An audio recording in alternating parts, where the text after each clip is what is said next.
Number 3, adapting to change. Yan po isa sa mga malalaking hamon sa ting dumarating ang bagong taon. Dahil bagong taon, siyempre maraming bago. Mga bagong haharapin mong hamon sa buhay. And the challenge is, how are you going to adapt the changing world? At siguradong maraming mababago. The old saying, the only thing permanent is change. Remember that. The only thing permanent is change. Change, whether in relationships, work, or life, can feel overwhelming. It often shakes our stability and pushes us to face the unknown. Parang hindi tayo sanay sa mga pagbabago dahil kasama ko sa dati. Ngayon, hindi na. Ito yung dati kong ginagawa. Ngayon, hindi na. Doon kami dati nakatira. Ngayon, dito na. Ito yung dati kong trabaho. Ngayon, ito na ang bago kong trabaho. Ito yung dati kong boyfriend. Boyfriend niya na. Things like that. And many more. Na pagka nagugulat ka, parang nahihirapan mag-adjust. Pero you need to adjust because that is part of reality. Lahat nagbabago. Ang Diyos lang ang hindi. Can you say amen? Ang Diyos ay hindi nagbabago. Malakay, chapter 3, verse 6. Kinabahan kayo, no? Akala nyo, verse 10. Pag nababanggit ang Malakay chapter 3, yung iba kinakabahan agad. Nako, verse 10. No, hindi yung verse 10 ang babasahin natin. Verse 6. Malakay 3:6. I, the Lord, do not change. So you, the descendants of Jacob, are not destroyed. This is direct statement from the Word of God. Spoken by God Himself, I do not change. Kaya pwede nating pagtiwalaan ang Diyos na hindi nagbabago.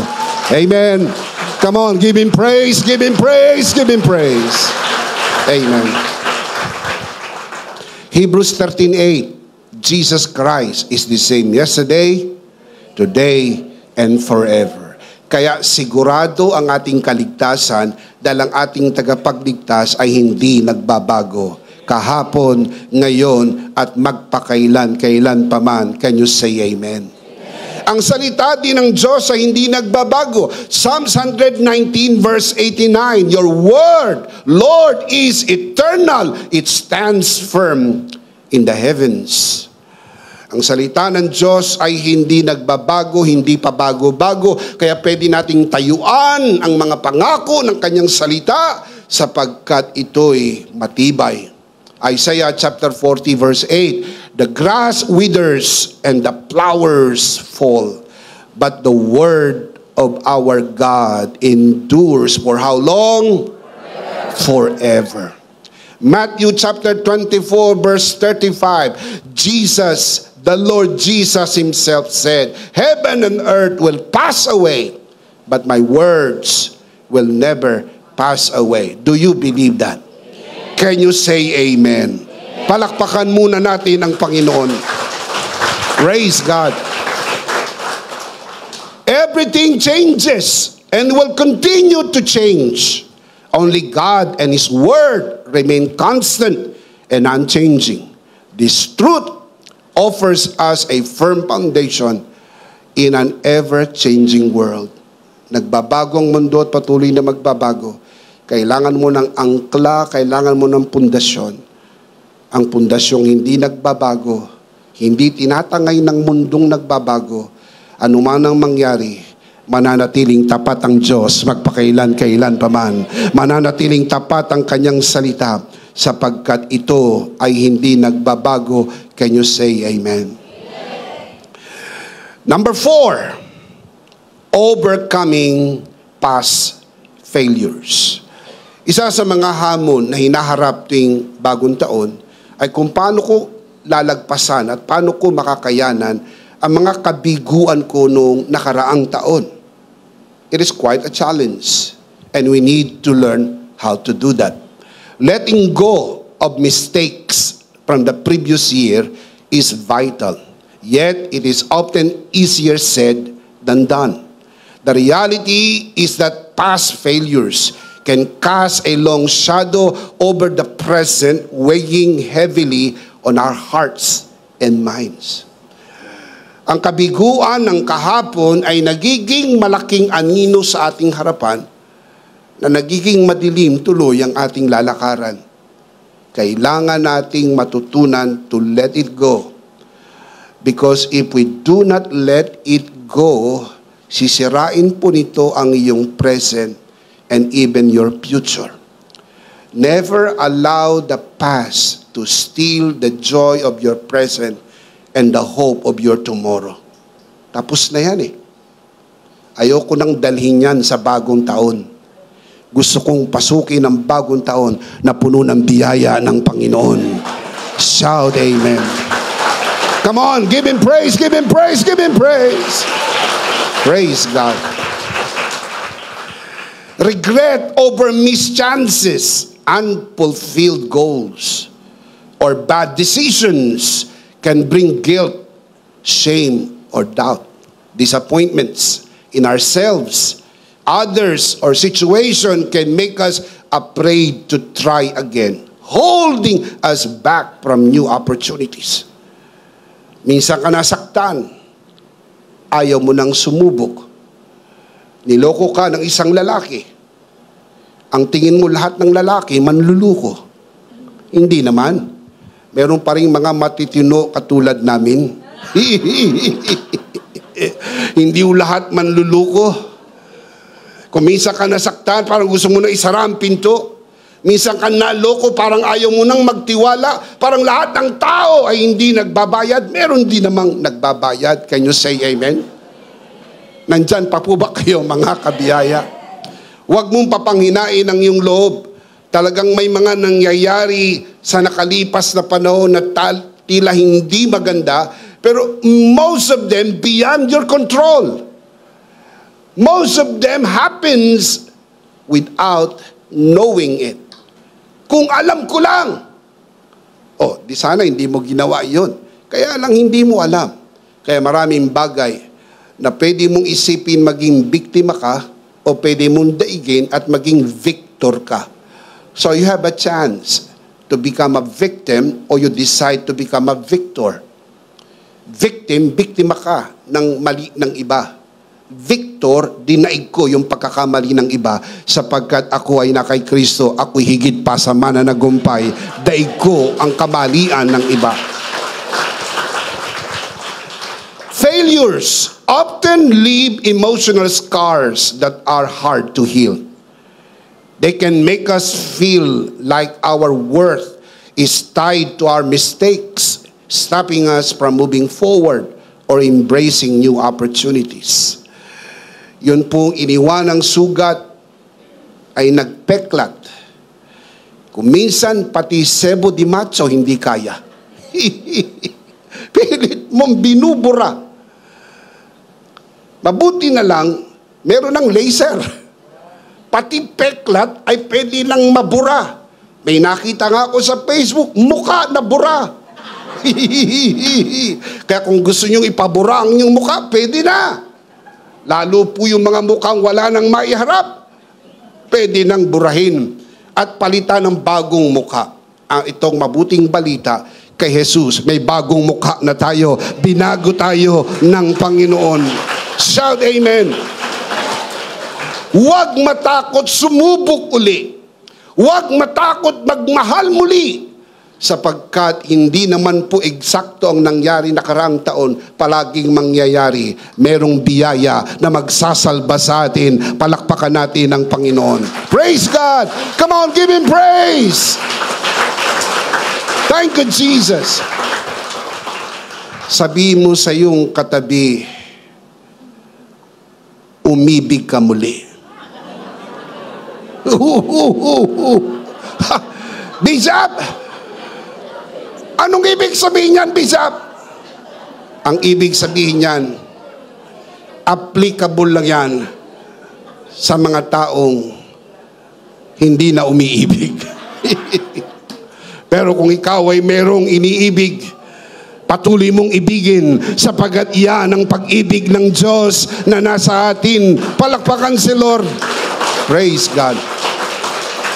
Amen. Number 5, financial pressures. Financial pressures. Parang nagustuhan nyo yung nakaraan na at di na kayo makamove on. Number 5, financial pressures. Many feel the weight of financial pressures as the new year begins, with challenges like rising of expenses, inflation, job insecurity, debt, and unexpected costs, making it harder to manage. Yun po mga unexpected na mga expenses, yung bang emergency. Wala ito sa budget ko. Hindi ako nakapagtabi para dito, pero biglang nangyari ito. On top of that, providing for the basic needs, meeting obligations, or saving for the future can feel overwhelming when finances are unstable. Adding to the challenge is the cultural tendency to measure success and self-worth by material possessions, which can leave people feeling defeated when their resources fall short. This mindset can create a cycle of comparison and dissatisfaction, further amplifying the stress and diminishing the gratitude of what they do have. Mga kapatid, kapag hindi natin alam kung paano i-handle ang financial pressure, magiging biktima po tayo ng sistema ng mundo na kinukumpara tayo sa iba. At kinukumpara natin ang sarili natin sa iba. At nararamdaman natin yung pressure. May bahay na siya. May sasakyan na siya. May asawa na siya. Sana all. May anak na siya. Established na sila. Uy, nag-a-abroad sila. Nakasakay na ng eroplano. Ikaw, Ferris wheel pa lang ang nasakyan mo. Things like that. Ramdam na ramdam mo yung pressure. Lalo na kung ang mga anak mo'y maliliit pa lang. Iniisip mo kung mag-aaral ito, magkukolehiyo pa ang mga ito. Parang nalulula ka sa bigat ng nararamdaman mo. Lalo na kung naisip mong mag-asawa at ang napangasawa mo ay high maintenance. Hindi nagkakape ng 3-in-1, palaging Starbucks.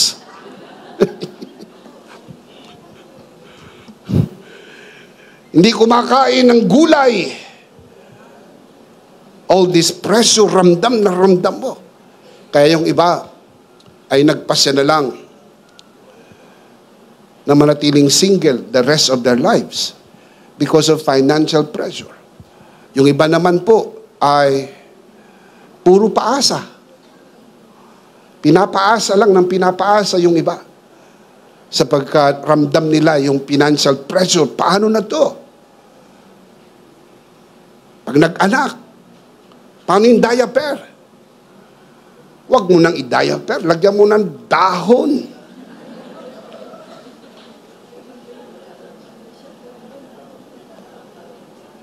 Maraming dahon.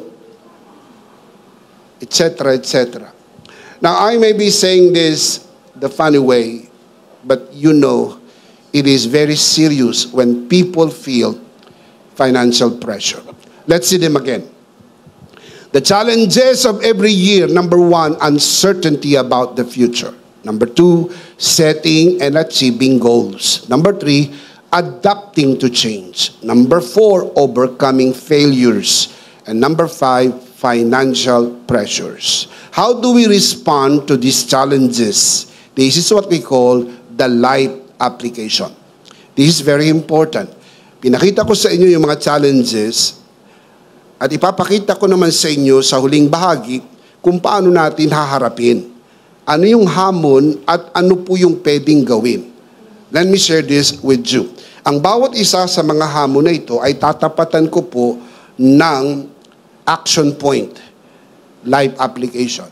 Number 1, trust God's plan for you. Pagtiwalaan mo ang plano ng Diyos sa iyo. May plano ka, pero meron ding plano ang Diyos sa iyo. As we face the new year, trust that God's plan for you is perfect. Even when it's unclear. His ways are higher. His timing is perfect. His love never fails. Surrender your fears and step forward in faith, knowing that He holds your future securely in His hand. Marami tayong plano, pero mas maganda ang plano ng Diyos sa buhay natin. Upang malabanan natin ang hamon ng bagong taon, kailangan nating matutunan magtiwala sa plano ng Diyos sa atin. Jeremiah 29:11, for I know the plans I have for you. You see right there, God has a plan for you. May plano ang Diyos sa iyo. Sabi mo sa iyong katabi, may plano ang Diyos sa iyo. Total, ayaw mo naman kausapin yung katabi mo, sabihin mo na lang, may plano ang Diyos sa akin. God has a plan for you. Can you say amen? I know the plans I have for you, declares the Lord. Plans to prosper you, not to harm you. Plans to give you hope and a future. Do you want that? I'm asking a question now. Do you want that? That is a better plan than your plan. So you must learn to trust God's plan. Isaiah 14:24. The Lord Almighty has sworn, surely, as I have planned, so it will be. As I have purposed, so it will happen. What an assurance. As I have planned, so it will be. Surely, not maybe, not hopefully, not even prayerfully. You don't pray about this because this is sure. You need to believe that God has a plan, and as He has planned, as He has purpose, so it will happen. Can you say amen? It may not happen as quickly as we want to, but it will surely happen as God has planned it in His perfect time. Remember, Ecclesiastes 3:11, God makes everything beautiful in its time. May panahon sa lahat ng bagay. Ang magandang rosas ay hindi ho nangyayari ng isang magdamag. Hindi mo pwedeng pwersahin ang rosas maging maganda. Hindi mo pwedeng pilitin buksan ang kanyang mga petals because you want it now. I want it now. No. You must learn to wait to the time that God has appointed, and you will see the beautiful plan unfolds before your eyes. Because God is good, He has a good plan for you. Can you say amen? Palakpakan si Lord. Praise God. Praise God. Isaiah 46:10, only I can tell you the future before it even happens. Everything I plan will come to pass, for I do whatever I wish. Everything I plan will come to pass. Believe that. I know my plans for you, and everything that God has planned will come to pass. Can you say amen? Remember the story of Joseph. Walang idea si Joseph na yung nangyari sa kanya ay kasama sa malaking plano ng Diyos. Si Joseph po ay 17 years old nang siya po ibenta ng kanyang mga kapatid sa mga merchant papunta po ng Egypt. Pagdating sa Egypt, siya po ay naging slave for 13 years. He became the governor of Egypt by the age of 30. So if you do the math, 17 plus 13 equals 30. So merong 13 years na parang wasted years. Parang palagi mo na lang sinasabi, grabe yung mga kapatid ko, binenta ako. Until you came to the realization na yung mga pangyayaring yon ay kasama sa malaking plano ng Diyos. Kabit-kabit na mga misfortunes in life. Isipin mo, binenta ka ng kapatid mo, nagtrabaho ka sa bahay ni Potiphar, napagbintangan ka sa kasalanang hindi ginawa, nakulong ka, 2 taong kang nakulong, natulungan mo yung isang tao, na-interpret mo yung dream, ang pangako sa iyo, tutulungan ka, pero nung lumabas sa kulungan, nakalimutan ka. And after 2 years, naalala, meron palang Joseph, dahil yung paraon, nagkaroon ng panaginip, walang makapag-interpret. Inilabas po siya at iniharap kay paraon, na ipaliwanag niya ang panaginip ng paraon, and from prison to palace, from being a prisoner, becoming the governor of Egypt. Pero hey, look up here, look at my eyes. It did not happen overnight. 13 long years. That is why you need to wait. Sabihin sa katabi, bawal mainit. Doon naman sa kabila, kausapin mo, bawal mainit. Bishop! Ano, Bishop? Yung edad ko wala na sa kalendaryo. Huwag kang mag-alala. May copy ang Diyos ng birth certificate mo. Can you say amen?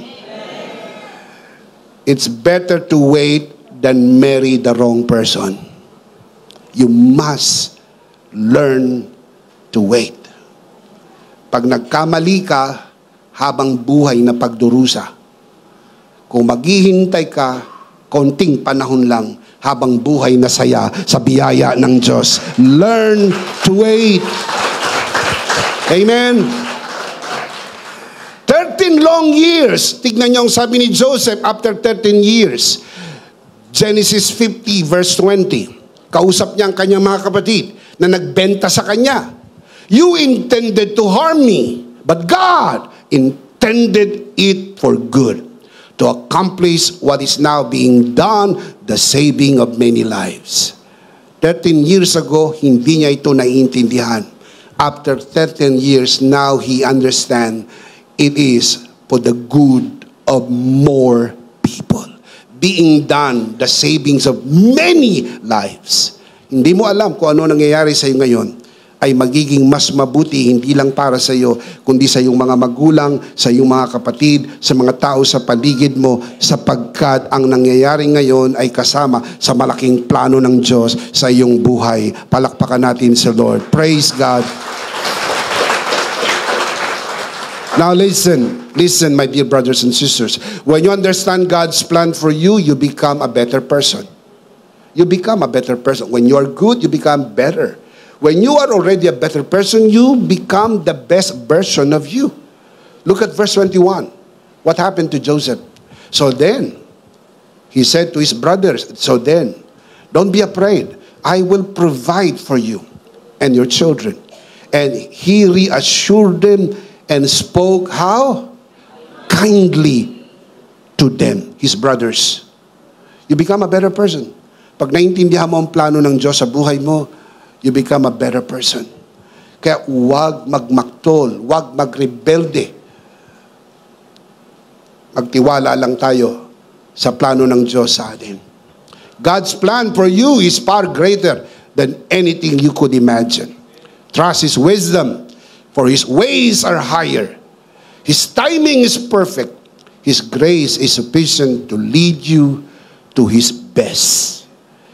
God will not settle you anything less than the best, because God loves you and He has a wonderful plan for you.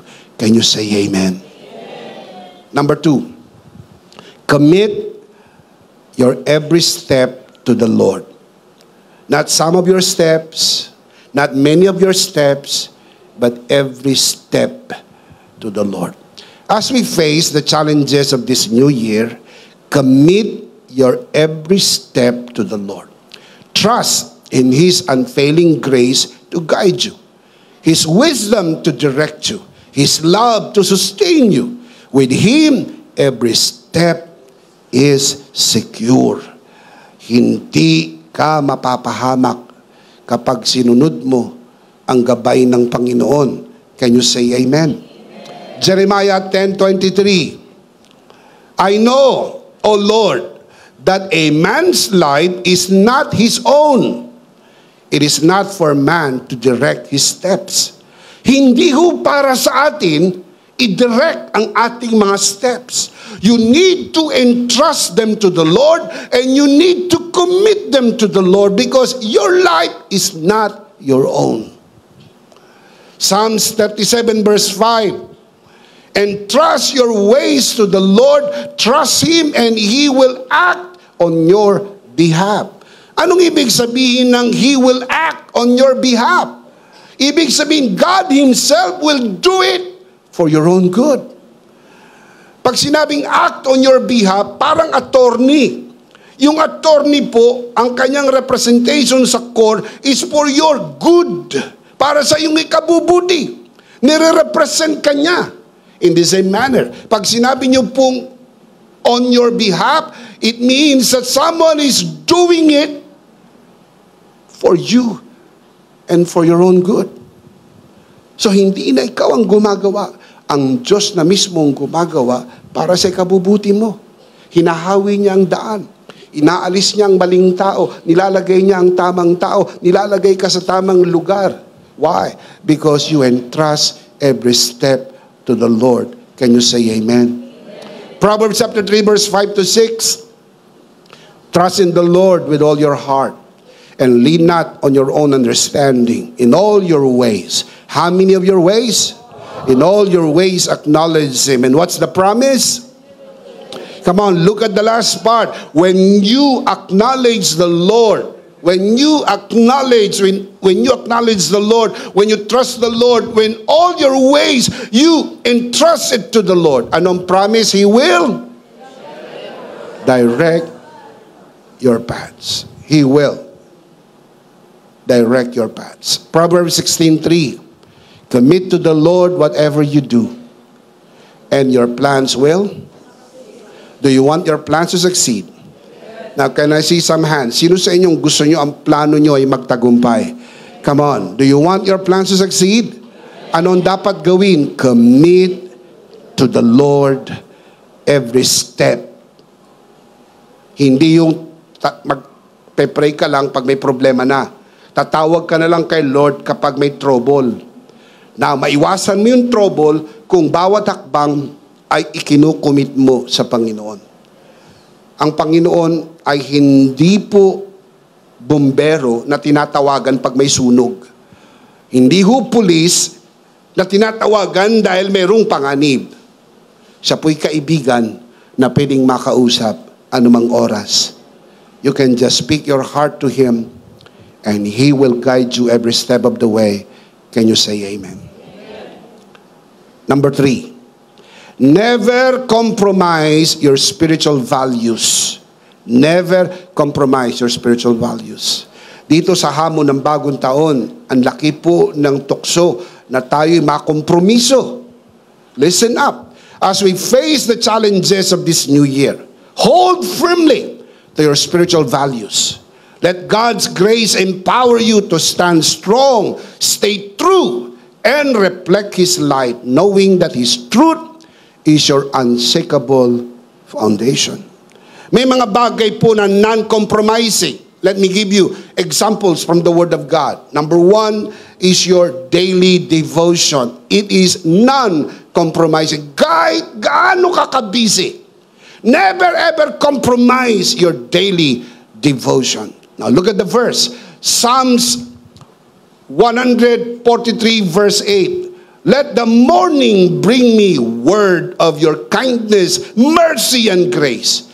For I have put my trust in you. Show me the way I should go, for to you I entrust my life.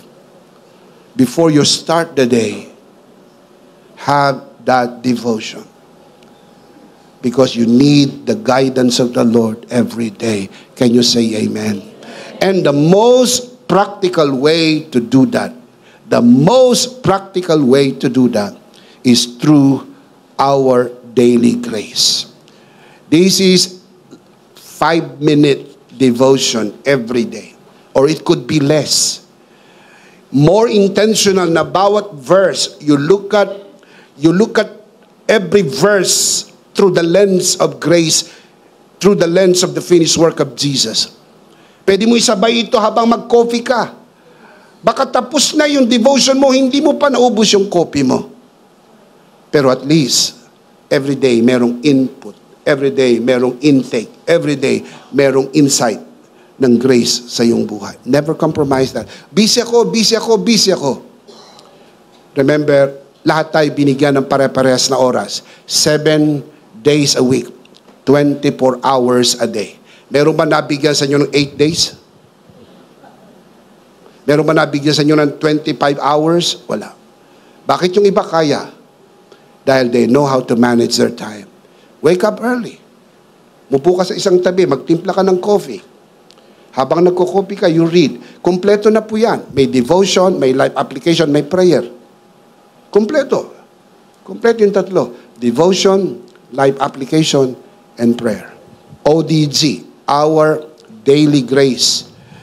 For the month of January, for the year 2025, is now available. You try. Subukan nyo. Kung hindi pa po nakasubok yung mga gumamit ng ODG last year, alam nilang ibig kong sabihin, very, very powerful tool we can use every day. Number 2, your spiritual food intake. Huwag mong papabayaan yung spiritual food intake. Jesus said, Matthew 4:4, man does not live on bread alone, but on every word that comes from the mouth of God.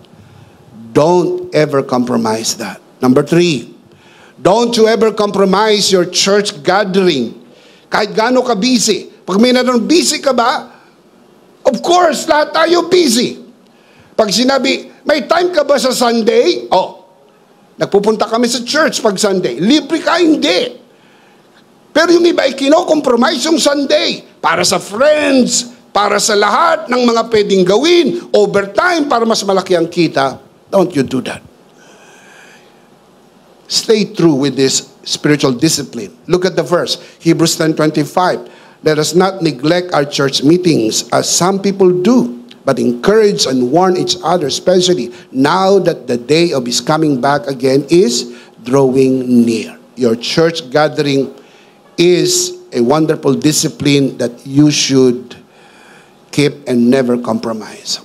Number 4, your faithful giving. Ang daming gastusin, ang daming bibilin, ang daming babayaran. Ang unang iniisip nila, ang bawasan at kaltasin ay yung ibinibigay kay Lord. Dahil sa back of their mind, maintindihan naman ni Lord. Well, I assure you, naiintindihan ka ng Lord. But the problem is you are never growing. Hindi ka lumalago na magtiwala sa probisyon ng Diyos. Ang tiwala mo ay kung anong mayroon ka. Kung anong mayroon ka ay very limited. But when you begin to trust the provision of God, it is unlimited provision. Can you say amen? Now look at the verse.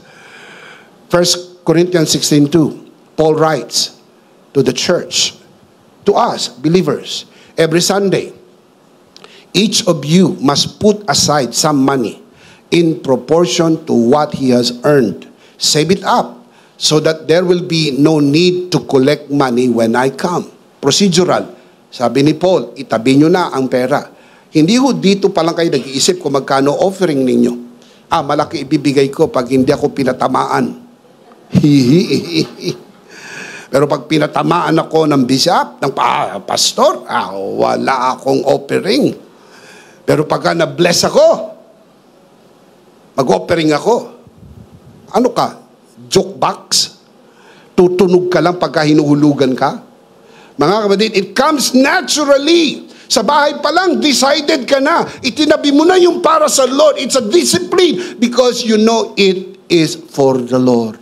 Your faithful giving. Kakapusin at kakapusin ka sa lahat ng bayarin. Pero ibigay mo ang para sa Panginoon. Hindi ka pagkukulangin ng Panginoon sa lahat ng iyong pangangailangan. Amen. Let's read them again. Never compromise your spiritual values. Let's read them out loud. 4 spiritual values. Ready? Number 1, your daily devotion. Number 2, your spiritual food intake. Number 3, your church gathering. Number 4, your faithful giving. Let us not allow the world to change our spiritual values. Instead, let us change the world through our spiritual values. Can you say amen? Number 4, let go of the past. Let go of the past. As we face the challenges of this new year, let go of the past. Embrace the grace of new beginnings. Trust that God's mercy are new every morning. His plans for you are filled with hope and a future. Madali lang sabihin yan, Bishop, dahil hindi sa'yo nangyari ang nangyari sa akin. I understand. Maybe you're right. Pero hindi rin naman nangyari sa iyo ang nangyari sa Panginoong Hesus. So you have to understand, walang individual sa lupa na nakaranas ng higit sa naranasan ng Panginoon. But you need to move on. Because if you don't, you will just allow your present and your future to be destroyed. Sayang. Pag di ka nag-move on, papangit ka ng papangit.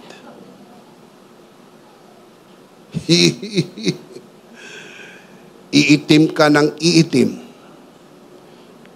Hindi kaya ng papaya soap yan. Why? Kasi the problem is not the outward, the problem is the inward. Mayroong kang dala-dala sa loob na inalakit, sama ng loob. Let it go. Now, look at the scripture. I'll give you the verse.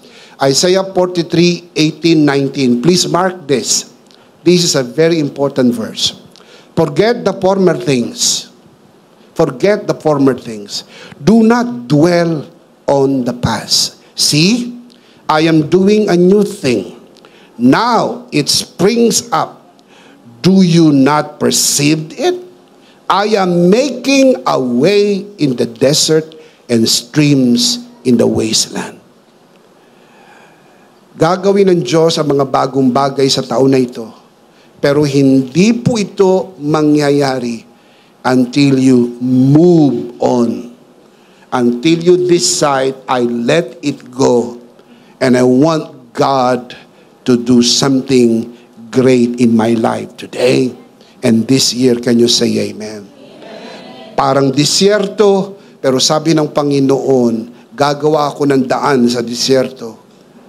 Maglalagay ako ng ilog, maglalagay ako ng bukal sa gitna ng maaring wasteland it may look like. But you need to move on. Philippians 3:13, the Apostle Paul said, brothers, I do not consider myself yet to have taken hold of it, but one thing I do. One thing I do. What is that one thing? Forgetting what is behind and straining toward what is ahead. You need to forget the past. Tomorrow and many tomorrows are even better than the past. Can you say amen? The problem with the Israelites when they left Egypt was that Egypt never left their hearts. That is the problem with them.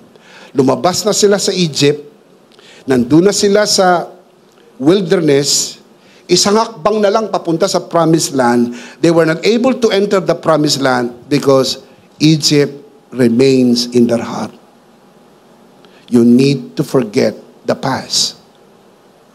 God's grace not only delivers us from the past, but also transforms us from within, freeing us to walk in our new beginning.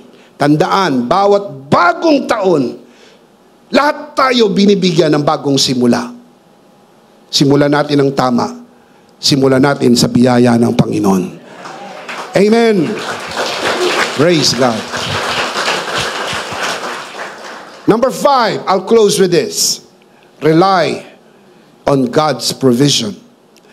Ito ang sagot sa financial pressures ng New Year.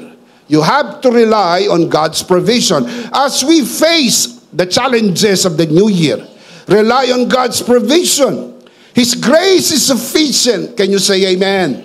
His grace is sufficient. His resources are limitless. And He will supply all you need to overcome and thrive in every situation. He will always be there for you. 2 Corinthians 9:8.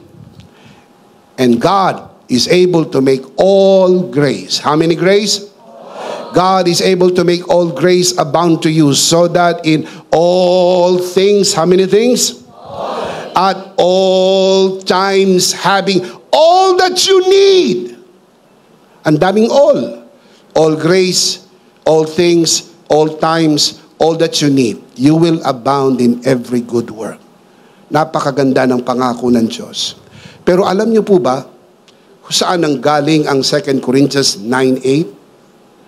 Nanggaling po sa 9:7. Dahil napag-alaman ko na bago nagkaroon ng 8, mayroong 7. Now, tinatanong ko po kayo kung sumasang-ayon kayo sa natuklasan ko. Mabuti naman. Dahil kung hindi, kailangan ko pang patunayan sa inyo na ang kasunod ng 7 ay 8. So let's look at the context. This is what you call context. Alam nyo, yung ibang bumabasa ng verse, nakita lang yung 8. Pero alam nyo po yung 8 ay totoong-totoo kung makikita nyo po kung saan nanggaling. Para alam nyo kung saan nanggaling. I'll show you verse 7. Each man should give what he has decided in his heart to give, not reluctantly or under compulsion, for God loves a 7 is about giving. 8 is about provision. Put that together. Giving activates all grace to abound to you, so that in all things, at all times, you will have all that you need. Bakit? Kasi pag pinunuan mo na ang iyong mga pangangailangan sa perang dapat ibigay mo para sa Panginoon, ano pa ang kanyang gagawin para punuan sa iyo ang iyong pangangailangan? Pinunuan mo na.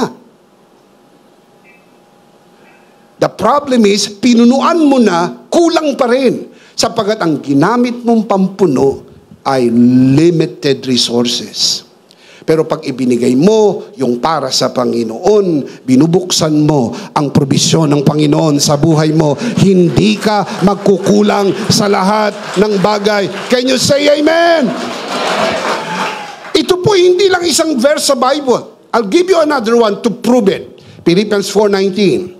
And my God will supply your needs according to His glorious riches in Christ Jesus.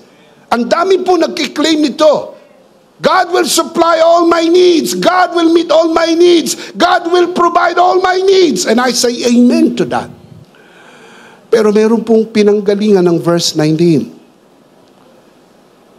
Galing po yan sa verse 15 and 16. Tawag dyan context. I'll show you the context. Verse 15 and 16. Moreover, as you Philippians know, ang sinulatan ni Paul, mga taga-Pilipos, moreover, as you Philippians know, that in the early days of your acquaintance with the gospel, when I set out from Macedonia, not one church shared with me in the matter of giving and receiving, except you only. Sino yung you? The Philippians. Verse 16. For even when I was in Thessalonica, you sent me aid again and again when I was in need.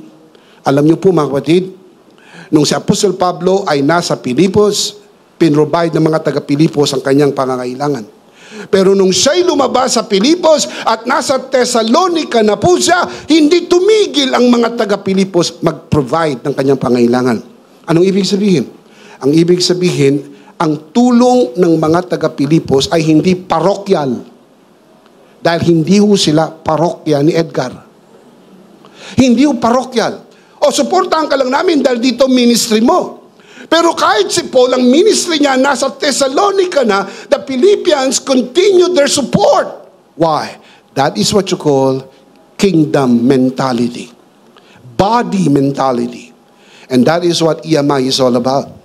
Ang atin pong support, ang atin pong collections, even the Lord's community and EMI ay ginagamit ating resources para maabot ang buong Pilipinas at ang maraming bansa ng mabuting balita ng kaligtasan.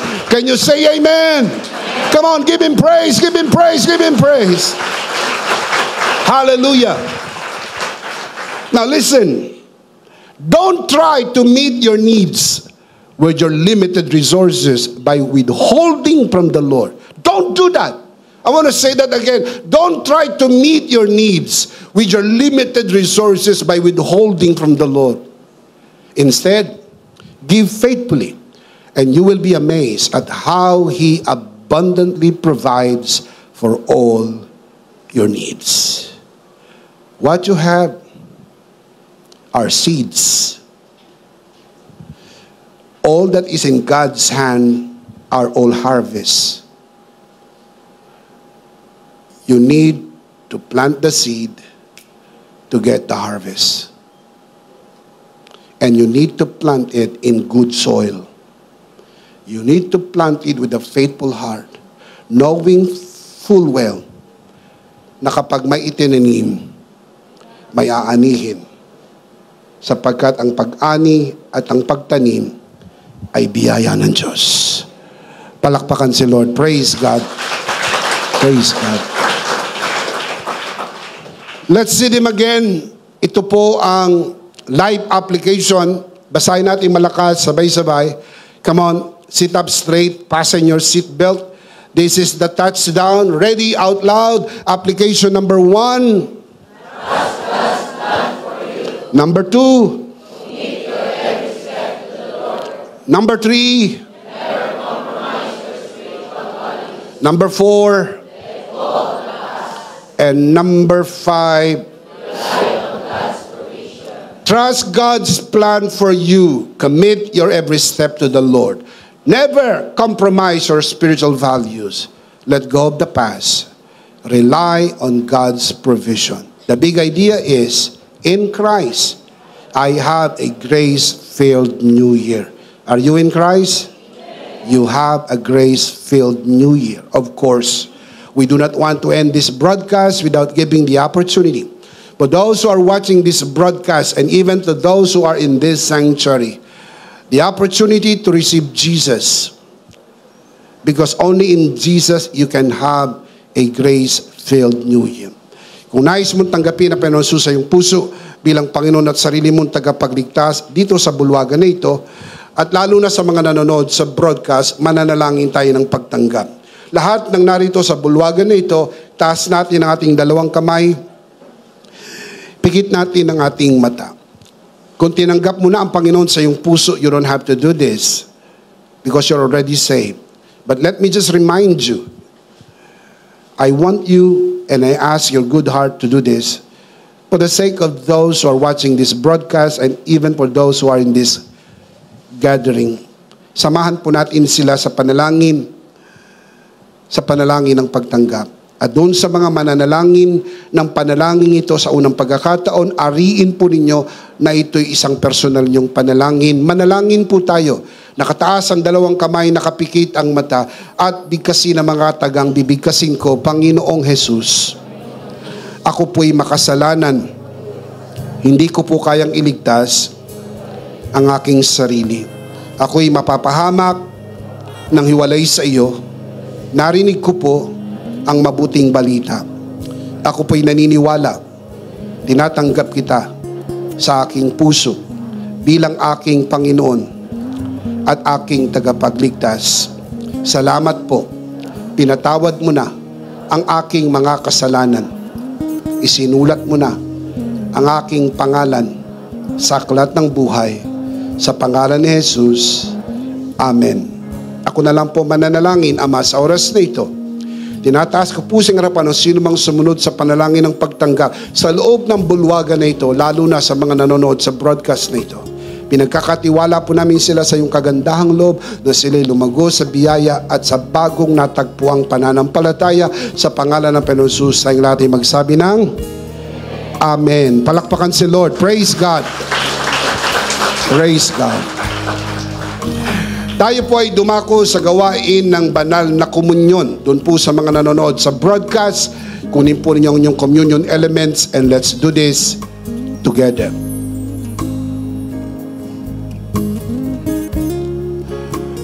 Alright, let's do this together mga kabiyaya.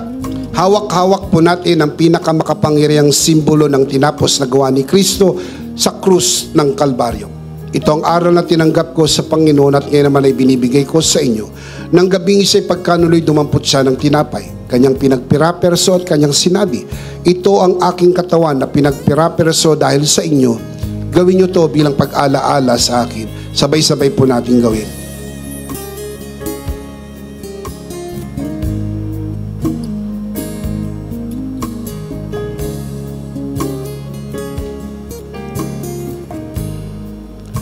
Gayon din naman matapos maghapunan ay kanyang hinawakan ng saro at kanyang sinabi, ito ang saro ng bagong tipan na pinagtibay ng aking dugo.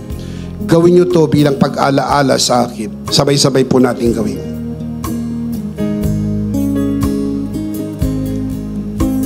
Ate po itaas ang ating dalawang kamay at sumunod po tayo sa panalangin na ito. Aming Ama, maraming salamat po sa aming Panginoong Hesukristo. Panginoong Hesukristo, maraming salamat po sa iyong banal na dugo na iyong itinigis sa krus ng Kalbaryo. Dahil po dito, lahat ng aming kasalanan ay iyong ang pinatawad. Maraming salamat po sa iyong katawan na nabugbog at nasugatan. Dahil po dito, lahat ng aming sakit ay iyon ang pinagaling. Gaya ng nasusulat, sa iyong mga sugat, ako'y magaling na. Ako'y naniniwala, ako'y magaling na. Aking dinideklara, ako'y magaling na. Ako'y malusog, malakas, masigla, pinagpala, pinaburan, at mabubuhay ng mahaba. Sa pangalan ni Jesus, maraming salamat po, Banal na Espiritu, sa iyong kapahayagan sa mensahe ng biyaya. Sa pangalan ng Panginoong Hesus, Amen. Amen. Palakpakan si Lord. Praise God. Praise God. Minsan pa, sabay-sabay, malakas, ano po ang ating big idea? Mas malakas pa. Are you in Christ? You have a grace-filled New Year. Happy New Year! Palakpakan si Lord. Happy New Year! Amen! Sabay-sabay, sumigaw tayo, Happy New Year! Happy New Year! Mas malakas pa! Happy New Year! Palakpakan, may kasamang hiyawan! Praise God! Amen. Last of all, let me speak to your heart, you who are watching this broadcast. If this broadcast has blessed you, and if not asking too much, I would like you to bless this ministry with your love offering so that together we can reach the world with the message of full grace. From the bottom of our hearts here at EMI, we would like to say thank you for giving to the Lord. We'll see you next Sunday, prayerfully on site, but definitely we'll see you again online. Ako po, si Bishop Emmy, kasama po si Pastor Joe at ang kabuuan ng The Lord's Community and EMI Broadcast. Maraming salamat po. Stay a bit for more announcements. Stay blessed and stay connected. Always remember, in Christ, you are forever. Charito!